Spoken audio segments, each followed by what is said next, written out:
Hey everybody, Rick Howard here. Check out the newest episode of CyberWire X from this past Sunday, where I'm joined by hash table industry experts, as well as the founder and CEO of Plextrack, Dan DeClaus, where we all discuss pen testing. It's a really great episode, so make sure you don't miss it. This episode of the CyberWire is made possible in part by Collide. Collide is an endpoint security solution that uses the most powerful untapped resource in IT, end users. Collide notifies your team via Slack when their devices are insecure and gives them step-by-step instructions to solve the issue. For IT admins, Collide provides a single dashboard that lets you monitor your entire fleet, whether they're running on Mac, Windows, or Linux. That visibility makes it easy to prove compliance to auditors. You can meet your compliance goals by putting users first. Visit collide.com/cyberwiredaily to find out how.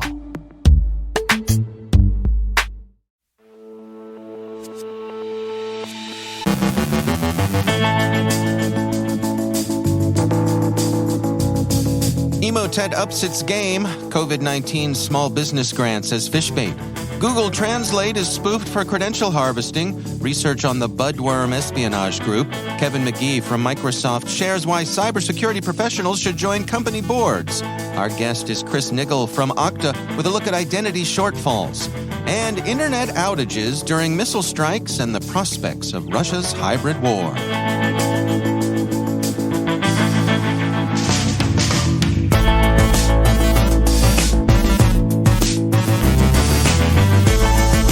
From the CyberWire studios at Data Tribe, I'm Dave Bittner with your CyberWire summary for Thursday, October 13th, 2022.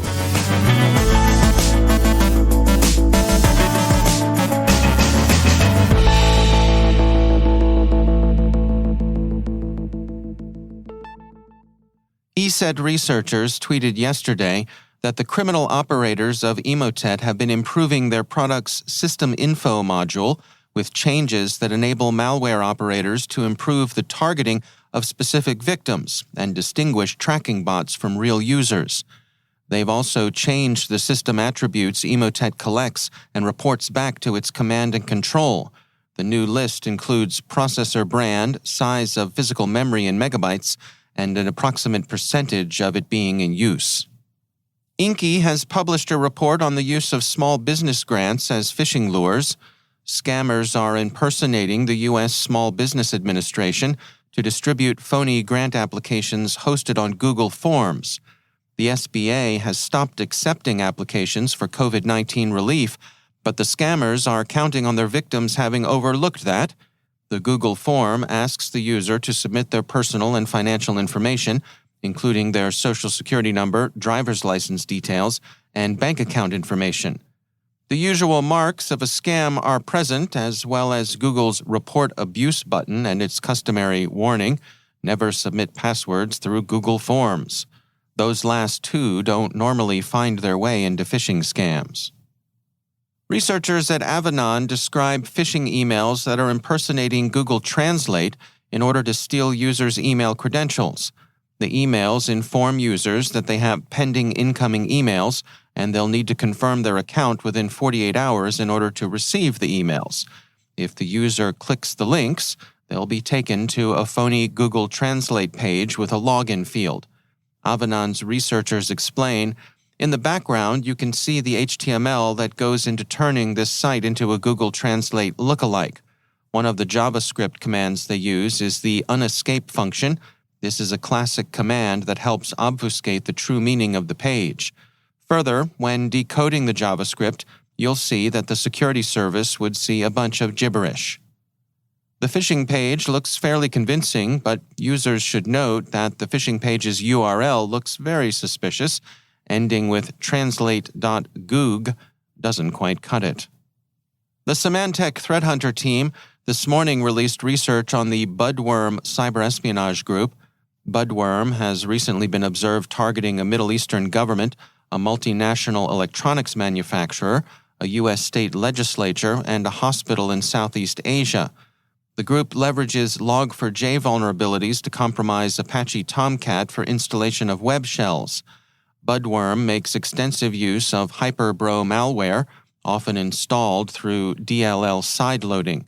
This involves attackers placing a malicious DLL file where a legitimate one can be expected. The payload is executed when the application runs. Budworm has also been seen using CyberArk Viewfinity, an endpoint privilege management tool, to sideload.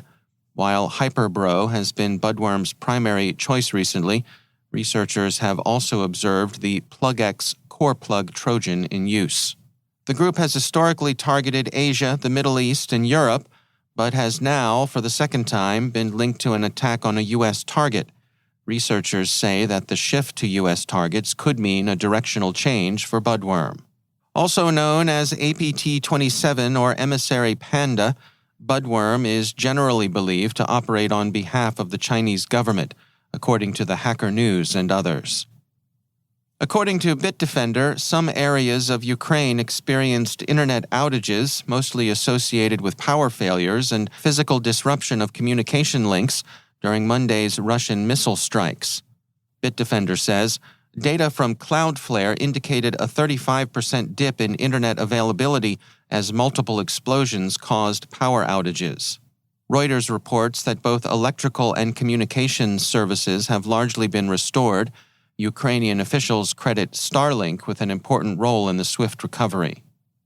The massive Russian cyber attacks, almost universally expected when Mr. Putin went to war against his smaller neighbor back in February, have not materialized.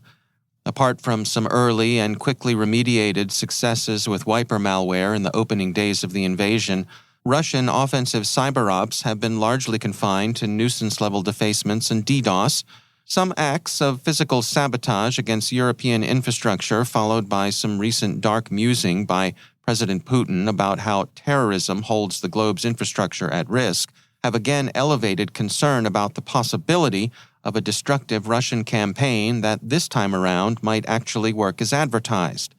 Mr. Putin's remarks are playing a double game in a double narrative. He'd like the world to think the sabotage, like the war itself, is the work of his present boogeyman and boogie women, those Anglo-Saxon British and the Americans. But he'd also like to remind the world that the sabotage could just as easily be Russian work, and that their pipelines, telecommunications, or power grids could be next. An essay in Politico argues that subscribing to a narrative of fear with respect to Russian cyber attacks against infrastructure would be, in effect, doing the Kremlin's work. The essayists argue that energy infrastructure is an obvious target, but that the war so far has shown how effective cyber resilience can be in thwarting attacks. More to the point, there's the risk of disinformation and influence operations, creating the appearance of an effective threat where there may in fact be none in the offing. To some extent, the failure of the bears, fancy, cozy, energetic, the whole cuddly Ursine tribe, to show up in a big way may reflect the same sort of underperformance seen elsewhere in Russia's military operations. The U.S. Deputy National Security Advisor for Cyber, Ann Neuberger, outlined Russia's record in cyberspace during the war at a Washington Post conference this morning. So, defense can work with preparation, cooperation, resilience, and resolution. Shields up.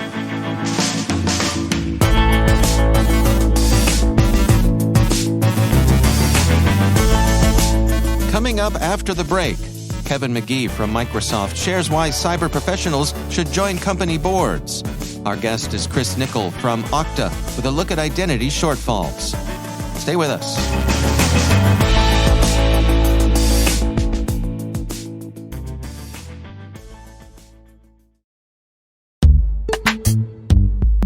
And now, a word from our sponsor, SpyCloud. SpyCloud constantly recovers and analyzes new data from the criminal underground, a realm packed with credentials, personal information, passwords, and customer information exposed in third-party data breaches, combo lists, and malware infections. With SpyCloud, you now have access to this data that historically has not been available and can take preventative efforts to defend your business against costly cyber attacks and hard-to-detect fraud that can negatively impact your bottom line and brand reputation. Visit spycloud.com/cyberwire to learn how to make recaptured data your best defense. That's spycloud.com/cyberwire. And we thank SpyCloud for sponsoring our show.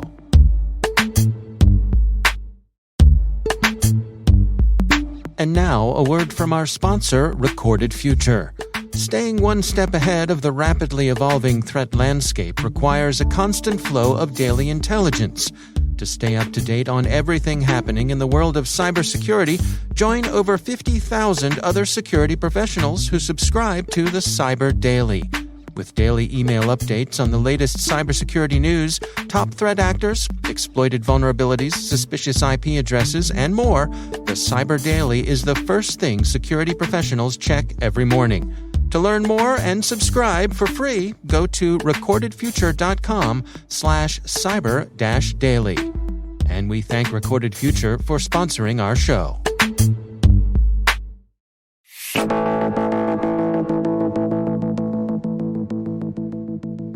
The security strategy of zero trust has been gaining momentum, with some saying this year is a tipping point when it comes to widespread adoption. Security firm Okta recently published their 2022 State of Zero Trust report. Chris Niggel is Regional Chief Security Officer of the Americas at Okta, and I checked in with him for some highlights from the report. We've been generating the State of Zero Trust report since 2019, when we found that businesses were kind of discrediting the concept of zero trust networking. And what we saw was a real need for organizations to understand the importance of the adoption of this technology. Where are some of the common misconceptions that you see? Where is there an understanding gap here? I think the understanding gap is organizations see zero trust as another formative network change, where they need to make kind of a big bang change in how they're approaching security. And really, zero trust is a journey. It's something that we're all working towards, and really is an extension of the changes that we're seeing in the security posture right now of moving from on-prem to cloud technologies. What were some of the key findings in the report that caught your eye? Some of the key findings in this year's report were really focused on a significant increase in adoption of zero trust networking across organizations. Most significantly, we saw a huge jump in the adoption of zero trust networking by our government customers, driven, I think, primarily to the zero trust memo that came out. We've also seen a significant change in the adoption for healthcare, which I think is a very important change given the importance of that sector to all of our lives. Where do you suppose we're headed here? I mean, it really seems like there's a lot of momentum behind this transition now. Dave, I think what we're seeing is that next step in adoption of cloud technologies. With the COVID pandemic, all organizations needed to make a very rapid change to different technologies, different capabilities to allow their employees to work from home. And with the zero trust adoption, we're now seeing organizations build the security controls back in that they need to have in order to make good use of those technologies. What is your response to folks who are still skeptical about the notion of zero trust? I mean, there are still folks out there who, when they hear the term, they kind of roll their eyes a little bit. The zero trust concept has definitely been a bit of a marketing buzzword over the last couple of years. And so my response to that would be to look at what the security needs are of your new working environment. As organizations adopt more cloud technologies, there's a need to move the security controls out to the users and to the data. And if you approach it that way, you're still addressing a zero trust network model, but you're doing that in a way that's providing direct benefit to your employees and your organization right now. What are your recommendations for organizations who are considering this journey here? I mean, where do you recommend they get started? We recommend organizations look at their identity and access management platforms. When we consider zero trust, the core components of that security model are understanding the access requirements of the users, of the devices, and of the data. And so identity is a key part of both the users and the device aspects of those three pillars. By starting with identity management, you're able to quickly build that first pillar of access and be able to do it in a way that provides immediate benefit to your employees, to your customers, to your users, in giving them quick access to the things they need to do to complete their jobs every day. That's Chris Niggel from Okta.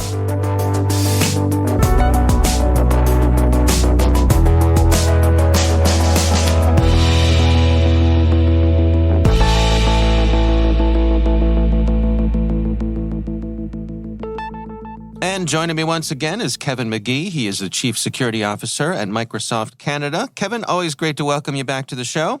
Hi, Dave. Thanks for having me back.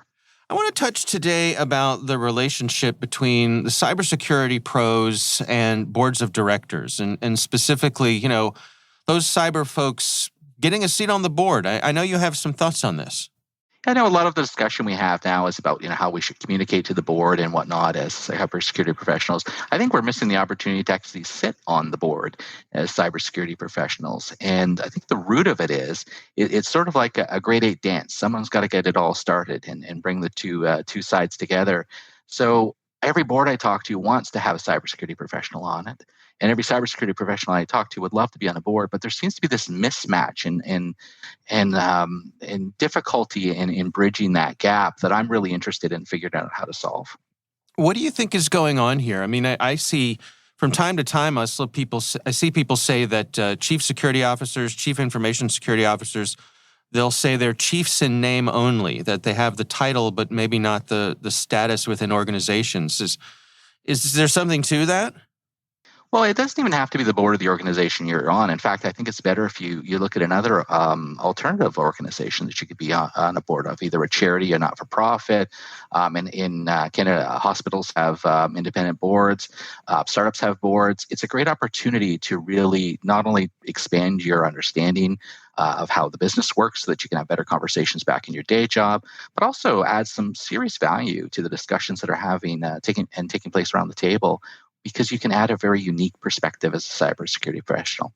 And that's what I've really found. My sort of unique background, I'm the only person often that's not an accountant or a lawyer on the board. So I look at things very differently and can provide a very unique perspective. And I was very intimidated at first because everyone else was an accountant and lawyer, that I wouldn't be able to add some value. But that's not proven to be the case.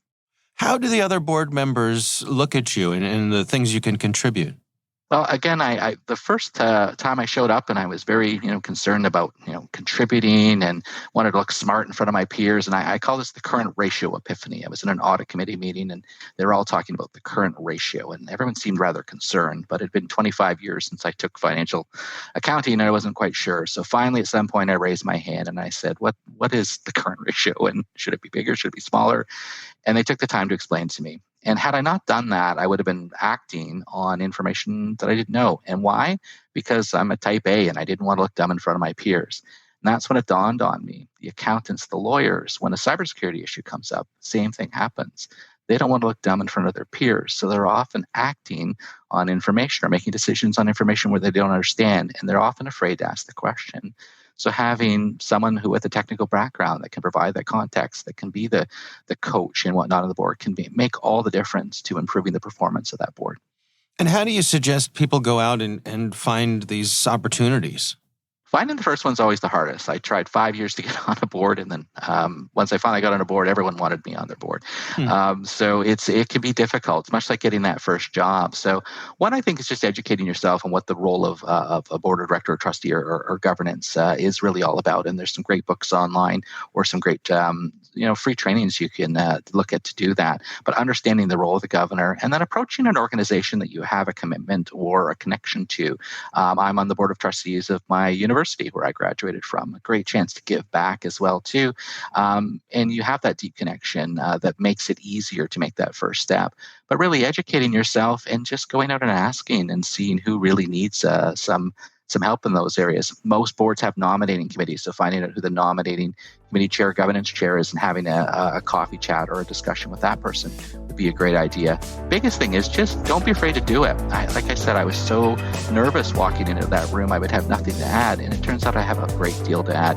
Imposter syndrome, I think, sometimes holds us back more than anything from achieving a seat on the board. All right. Well, Kevin Magee, thanks for joining us.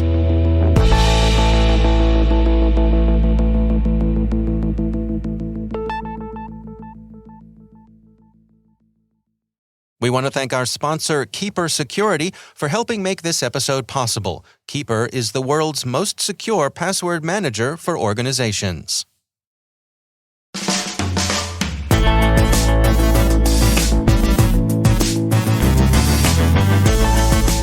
And that's the CyberWire. For links to all of today's stories, check out our daily briefing at thecyberwire.com. The CyberWire podcast is proudly produced in Maryland out of the startup studios of Data Tribe, where they're co-building the next generation of cybersecurity teams and technologies. Our amazing CyberWire team is Elliot Peltzman, Trey Hester, Brandon Karp, Eliana White, Peru Prakash, Liz Irvin, Rachel Gelfin, Tim Nodar, Joe Kerrigan, Carol Terrio, Maria Varmatsis, Ben Yellen, Nick Valecki, Gina Johnson, Bennett Moe, Catherine Murphy, Chris Russell, John Petrick, Jennifer Iben, Rick Howard, Peter Kilpie, and I'm Dave Bittner. Thanks for listening. We'll see you back here tomorrow.